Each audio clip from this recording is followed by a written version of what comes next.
I always start my lecture with a discussion-inducing scenario, always like that.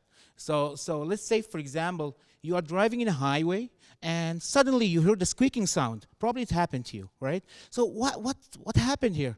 What the squeaking sound is? So I ask the students, what's the cause of that? So one of them will say, I don't know. So the others will say, maybe a piece of gravel, I got stuck in the wheel. So the third one, like maybe more technical, I would say the brake calipers have seized. So, but like you ask them, like, how did you know that? Like, do you have enough information to answer for sure that what is the cause of that squeaking sound? So what information do you need to be sure about that? So that information that you need is actually the core of my lecture for that day. So now they get engaged, get excited to hear me, what I'm supposed to say. One other question too. So like now you know the cause. So what else do you need? So like what are you gonna do? Are you gonna keep driving? Yeah, because nothing serious. Or are you gonna like pull over and then decide to call roadside assistance because it's dangerous? So I teach them like the clinical decision-making skills, decision-making, critical thinking skills, in addition for them being engaged.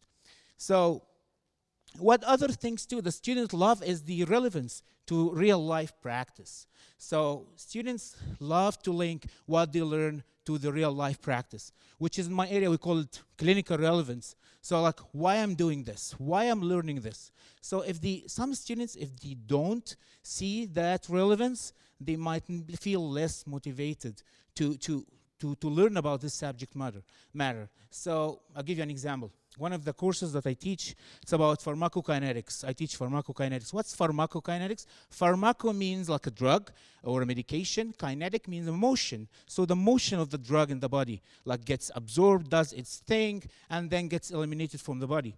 It does involve lots of equations and numbers, and students like get lost in that. Like, why I'm learning that? All these numbers. So what I will do, I give them lots of examples, real life patient examples, and trying to use these numbers to treat those patients. And they'll get it, and they appreciate that, appreciating the biological relevance behind those numbers.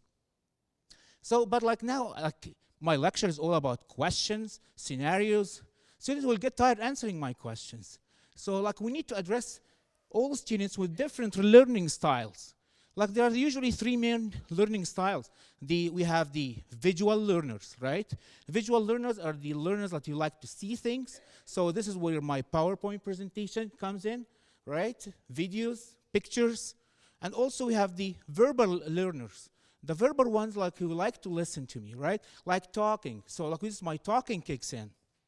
But there is a third type of learners. We call it the kinesthetic learner. Kinesthetic learner means the ones that like to do things rather than listening or even seeing stuff. So those ones, like I give them the scenario, hands-on activity. They like to learn that way. So in my lecture, I usually address those three kinds of learners in order to achieve my learning goals. So what other tips that I can provide here? So important thing is you maintain your tone variation. You have to change your tones. I like to changing my tones.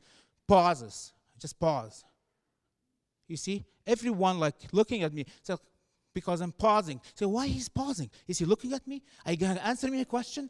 So ask question. Probably if you are teaching a large crowd, probably they like look down. I'm not gonna answer it. But like they're gonna be awake when you ask that question because they wanna think, okay, if you're gonna pick me, right?